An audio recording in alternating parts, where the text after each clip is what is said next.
More arrives at Cardinal Wolsey's office, and the cardinal asks More what took him so long. Wolsey presents More with a message to be sent to the Pope, explaining that since More seemed so opposed to the dispatch, he should look it over. More diplomatically comments on the style of the message, but Wolsey is more interested in what More has to say about the message's content. More mentions that the message is addressed to a Cardinal Campeggio and not to the English ambassador to Rome. Wolsey retorts that he personally appointed Nini to the office of ambassador expressly so that he could write to the cardinal directly. Intrigued, More comments that Wolsey's maneuver is devious, and Wolsey bemoans what he calls More's plotting moralism. Getting down to business, Wolsey states that King Henry has just returned from a rendezvous with his mistress, Anne Boleyn. According to Wolsey, Henry means to divorce his current wife, Catherine of Aragon, in favor of Anne, who Henry suspects will be more successful at providing him a male heir.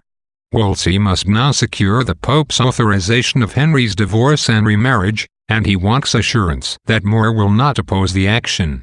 But More has already expressed his opinion that the divorce should not be enacted without the Pope's willing approval. Wolsey conveys to More the potentially detrimental implications of opposing Henry's divorce. Wolsey claims that if the king does not produce an heir to the throne, a change of dynasty or a bloody war of succession will ensue.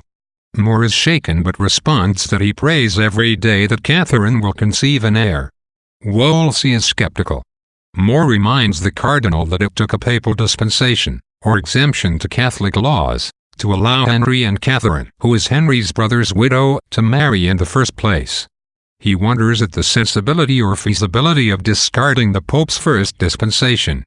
Wolsey, in turn, wonders at More's willingness to put his own private conscience above the interests of his country. But More retorts that by listening to their own consciences, statesmen avoid leading their country into chaos. Wolsey again bemoans More's moralism. Anticipating his own death, Wolsey wonders aloud who might replace him as Lord Chancellor when he is gone.